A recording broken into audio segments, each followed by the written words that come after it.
दोस्तों हमारे देश के अंदर जो ट्रांसपोर्ट इंडस्ट्री का इंटरनल स्ट्रक्चर है वो कुछ इस तरीके का है कि मान लीजिए व्यापारी के कागजात जो है वो देता है गाड़ी वाले को, उसमें कोई खराबी हो, वो कोई टैक्स चोरी करता हो तो उसका हर्जाना जो है वो भुगतेगा गाड़ी मालिक और गाड़ी का ड्राइवर। अगर मान लीजिए बीच में जो ट्रांसपोर्टर है, जो बुकिंग एजेंट है, उसने कोई गड़बड़ करी है तो भी उसका हर्जाना जो है वो गाड़ी मालिक भुगतेगा और गाड़ी का ड्राइवर।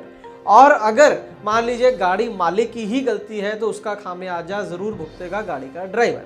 तो जितना आप स्ट्रक्चर के अंदर ऊपर हैं तो आप सेफ हैं, जितना नीचे हैं उतना आप पिसते चले जाते हैं। आज ग्राउंड रिपोर्ट के अंदर जो खबर हम आपको दिखाने जा रहे हैं वो भी कुछ इसी तरीके की है कि गलती तो किसी और की है लेकिन ड्राइवर जेल में है और गाड़ी मालिक की गाड़ी थाने में है। क्या हुआ है ऐसा और क्यों ड्राइवर और गाड़ी पहुंच गए हैं जेल में, बताएंगे आज की इस खास ग्राउंड रिपोर्ट में एक छोटे से कमर्शियल के बाद। दोस्तों एक भी बीमा क्लेम आज तक हमारा रिजेक्ट नहीं हुआ है। 100% क्लेम सेटलमेंट का रिकॉर्ड है हमारा। इसलिए मैं कहता हूं कि गाड़ी का बीमा सिर्फ और सिर्फ ट्रांसपोर्ट मॉल से 90-831 पर अभी अपनी गाड़ियों के नंबर व्हाट्सएप करें। दोस्तों खबर कुछ इस तरीके से है कि 14 अक्टूबर को रात को 9 बजे कर्नाटका के बेंगलोर से गाड़ी चलती है तमिलनाडु के चेन्नई के लिए। साउथ इंडिया की ये स्टोरी है। 350 किलोमीटर का डिस्टेंस है बेंगलोर और चेन्नई के बीच में। कर्नाटका की ये गाड़ी है, स्क्रीन पर आप नंबर देख सकते हैं।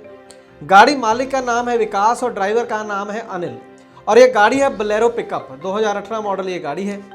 ट्रांसपोर्टर है एआर ट्रांस लॉजिस्टिक, जिसने ये बुकिंग दिलवाई उसका नाम एआर ट्रांस लॉजिस्टिक है। कंसाइनर सत्यम इम्पैक्स और कंसाइनी रोशन ट्रेडर्स है। एज पर ईवे बिल, जो ईवे बिल में लिखा है उसके हिसाब से ये जानकारी आपको दे रहे हैं। और जब ये लोड ड्राइवर को मिला तो उसे ये बताया गया था कि लोड के अंदर फैंसी स्टोर का सामान है, जर्नल आइटम्स है फैंसी स्टोर की और तुम्हें ले जानी है, जल्द से जल्द चेन्नई पहुंचानी है।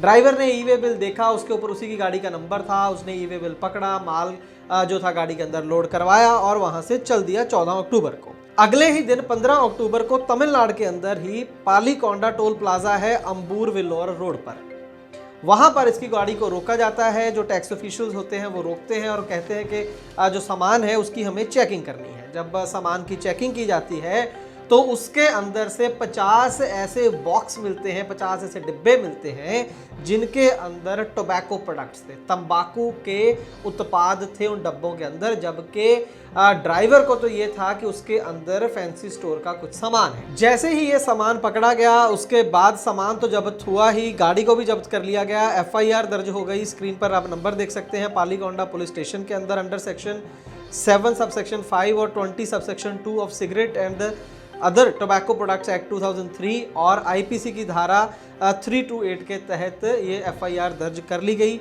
और ड्राइवर को हिरासत में ले लिया गया और गाड़ी को इंपाउंड कर लिया गया। अब इसके बाद ये तमाम जो जानकारी है वो हमें गाड़ी मालिक ने दी, क्योंकि जो ड्राइवर है वो तो जेल के अंदर था। और हालात ये थे कि गाड़ी मालिक को ढंग से ये भी नहीं पता था कि कंसाइनर और कंसाइनी कौन है, क्योंकि कई बार होता है कि वापसी का लोड वगैरह जो है वो ड्राइवर खुद अरेंज कर लेते हैं, उतनी जानकारी कई बार नहीं भी होती है।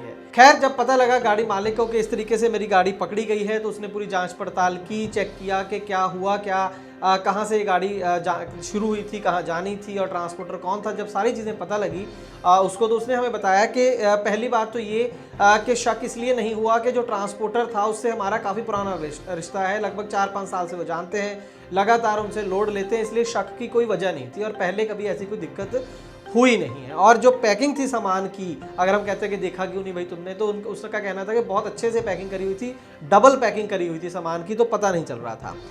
दूसरी बात, हमने जब उनसे ये पूछा कि आप कह रहे हो, आपका ड्राइवर कह रहा है कि फैंसी स्टोर का सामान था, लेकिन ईवे बिल के ऊपर साफ साफ लिखा हुआ है आटा व्हीट मसलिन फ्लोर 30 kgs पर बैग्स एंड आटा व्हीट मसलिन फ्लोर 30 kgs पर बैग, तो इसमें तो आटा लिखा हुआ है और आप कह रहे हो फैंसी स्टोर का सामान है। तो गाड़ी मालिक का ये कहना था कि जो ड्राइवर होते हैं उनको इतना ईवे बिल, इतनी अंग्रेजी पढ़नी नहीं आती है। बहुत से ड्राइवर तो गाड़ी का नंबर भी नहीं देखते अपने ईवे बिल के ऊपर, लेकिन मेरे ड्राइवर ने कम से कम गाड़ी का नंबर और डेट को चेक कर लिया था, उसने नहीं पढ़ा कि इसमें क्या लिखा हुआ है। और अगर मान भी ले चलो कि फैंसी स्टोर का सामान ना से उसके अंदर आटा था, तो भी हमारी कोई गलती नहीं है। हमें ये थोड़ी लिखा है इसके अंदर के टबैको है, इसके तंबाकू का सामान है इसके अंदर गाड़ी के अंदर, तो गलती तो जो है व्यापारी के एंड से हुई ही है इसके अंदर। खैर खैर अब हुआ ये है कि ड्राइवर को तो 15-20 दिन के बाद जमानत मिली और गाड़ी को छूटने में लगभग 2.5 महीने लग गए। ड्राइवर बिना वजह किसी गलती से 15-20 दिन जेल की हवा खाया और जो गाड़ी मालिक है वो 2.5 महीने का उसका नुकसान। आप देखिए कि गाड़ी खड़ी रही है और अभी सिर्फ जमानत हुई है दोनों की, अभी कोई छूट नहीं गए, अभी केस चलता रहेगा। और इसमें कोई दो राय नहीं है कि ये जो जमानत हुई है इसके अंदर ट्रांसपोर्टर ने हेल्प करी है, पूरी लीगल हेल्प करी है गाड़ी मालिक की, लेकिन ये हेल्प तो करनी बनती ही थी, लेकिन कहीं ना कहीं इसके अंदर ट्रांसपोर्टर का भी कसूर है। ट्रांसपोर्टर को भी इसके लिए जिम्मेवार ठहराना चाहिए। और जो मैं बात पहले कह रहा था कि सिर्फ जमानत हुई है, ये केस पता नहीं साल चले, 2 साल चले, 4 साल चले, और हो सकता है इस केस के अंदर ड्राइवर को सजा हो जाए और गाड़ी मालिक को भी बड़ी पेनल्टी इसके अंदर लग सकती है। तो मुद्दा अब यहाँ पर यह है कि ऐसा ये पहली बार नहीं हुआ है और गाड़ी मालिक को शक ये है कि कहीं ना कहीं ट्रांसपोर्टर को इसके बारे में पहले से पता था। उसके व्यवहार से लग रहा है कि उसको पता था कि गाड़ी के अंदर इस तरीके से इलीगल सामान जो है जा रहा है, बिना वजह उसने जो है गाड़ी मालिक और ड्राइवर को इस केस के अंदर फंसा दिया है। लेकिन हमारा सवाल इससे बड़ा है, हम ये पूछना चाहते हैं, जो भी हमारी अथॉरिटीज़ हैं, मिनिस्ट्रीज़ हैं, लॉजिस्टिक सेक्टर में बहुत बड़ी बड़ी बातें हो रही हैं हमारे मिनिस्टर्स के द्वारा कि ये कर देंगे, वो कर देंगे, इसमें बहुत बड़ी शक्ति बना देंगे भारत को लॉजिस्टिक सेक्टर में। सर, जब भी आप छोटे छोटे ये जो चीज़ें हैं, मैकेनिज्म ये ठीक नहीं है, शक्ति बनना तो बहुत दूर की बात है, आप इसको फाइनेंशियली फीजिबल कर दीजिए आम लोगों के लिए कि वो अपनी रोटी खा सकें और बिना वजह के पचड़ों में ना फंस सकें और किसी और के पाप, किसी और के माथे जो है वो ना चिपका दिए जाएं, जो कि हो रहा है। मैं कहना ये चाह रहा हूँ कि अथॉरिटीज़ ने बड़ी ही कन्वीनियंटली ड्राइवर को अरेस्ट कर लिया, गाड़ी को पकड़ लिया, ये आसान काम था। जो व्यापारी है इसके अंदर, जिन्होंने माल भेजा और जिसको रिसीव करना था, उनको क्या जुर्माना लगा? उनकी कोई अरेस्ट हुई कि नहीं हुई? बिल्कुल नहीं हुई।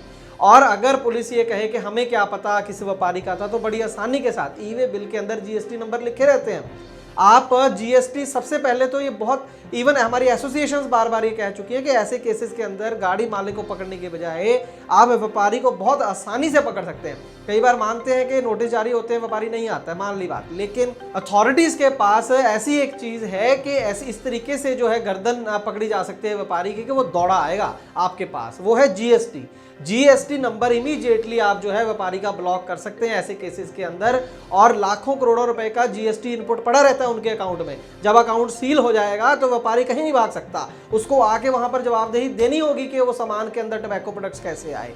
बात सिर्फ टबैको प्रोडक्ट की नहीं, इससे पहले भी बहुत सारे ऐसे हैं कि इलीगल सामान वो देते हैं, कोई ना कोई गड़बड़ होती है ई-वे बिल के अंदर, सामान के अंदर, और बाद में वहां पर ड्राइवर और जो गाड़ी मालिक है वो फंसे रहते हैं, लाखों रुपए की पेनल्टी उनके ऊपर डल जाती है।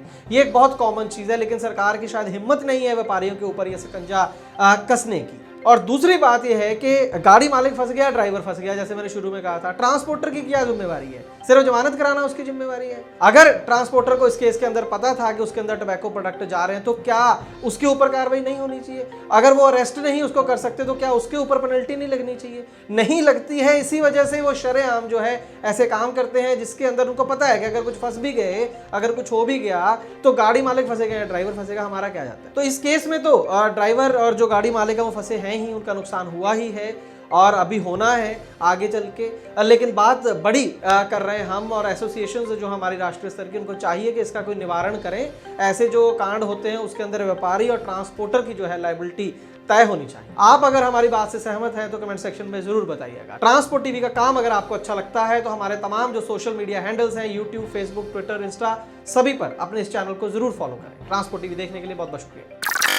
दोस्तों, अगर आपकी गाड़ी का बीमा खत्म हो चुका है और नए बीमे के लिए इंस्पेक्शन की जरूरत है तो ट्रांसपोर्ट मॉल को संपर्क करें। खर्चा तो कम होगा ही, देश के किसी भी कोने में आपकी गाड़ी हो, हमारा सर्वेयर वहां पर पहुंच जाएगा। इसीलिए मैं कहता हूं कि गाड़ी का बीमा सिर्फ और सिर्फ ट्रांसपोर्ट मॉल के प्लेटफॉर्म से 90-831 पर अभी अपनी गाड़ियों के नंबर व्हाट्सएप करें। ट्रांसपोर्ट टीवी को YouTube पर अभी करें सब्सक्राइब और दबाएं बेल आइकन। फेसबुक पर लाइक करें हमारा पेज और ट्विटर पर भी करें फॉलो। ट्रांसपोर्ट टीवी, जानकारी लाभकारी।